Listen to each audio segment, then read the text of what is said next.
اللہ کی محبت دل میں ہوگی، اللہ سے نبھانا سیکھ لیں گے تو رشتوں سے نبھانا ہمارے لیے آسان ہو جائے گا۔ تو اللہ سے نبھانا شروع کریں، اللہ سے اپنے دکھ درد شیئر کریں، اللہ سے محبت کرنا سیکھیں، اللہ کے نام کو دیکھیں اور اللہ سے کہیں کہ اے اللہ مجھے اپنی محبت دے دے۔ اللہ سے گڑ گڑا کے اس کی ذات کو مانگے، اس کی ذات کے یقین کو مانگے، اے اللہ یہ دل مردہ ہو گئے، اے اللہ اس کو زندہ کر دے۔ خدا کے بندو، یہ چلتی سانسوں میں ہی یہ کام ہے کرنے کے، مرنے کے بعد ایسے کام نہیں کر سکتے تم لوگ۔ مرنے کے بعد تم چاہو گے کہ اللہ کو راضی کر سکو، کسی کو آج تک موقع نہیں ملا، تم لوگوں کو بھی موقع نہیں ملے گا۔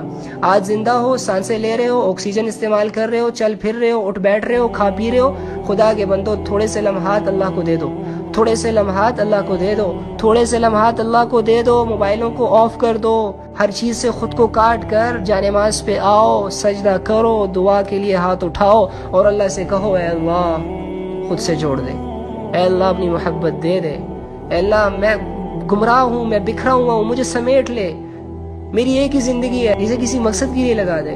اگر اللہ سے نہ مانگا نا، اللہ سے مانگنا نہیں سیکھا نا، تو بس ٹھیک ہے پھر کرتے رہو یہ، صبح اٹھو گے ہر دن نئے مسئلے تمہارے لیے تیار، آفس میں بھی مسئلے، گھر میں بھی مسئلے، گاڑی میں بھی مسئلے، چلتے پھرتے بھی مسئلے۔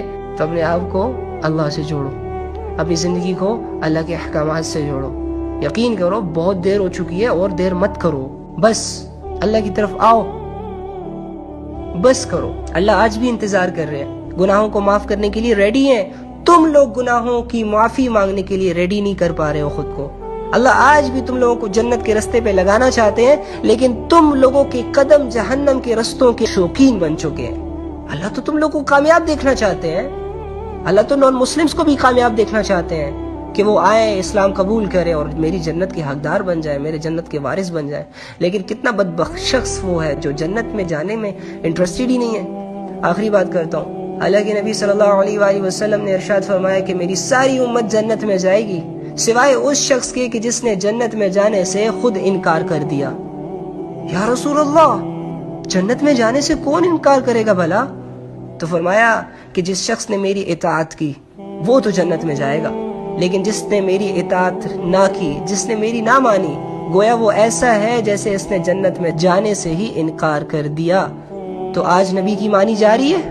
نہیں مانی جا رہی۔ نبی کہتا ہے قرآن کی تلاوت سنو، قرآن سے دل لگاؤ، لیکن میرا نوجوان کیا کر رہا ہے؟ گاڑیوں میں اونچی اونچی آواز سے گانے لگا رہا ہے، جیسے مرنا ہی نہیں ہے اس بندے نے، جنت اور دوزخ تو جیسے اس کو پتہ ہی نہیں ہے۔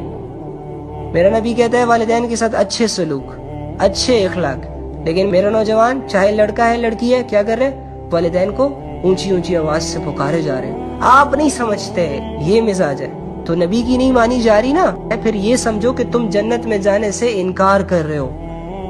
ہاں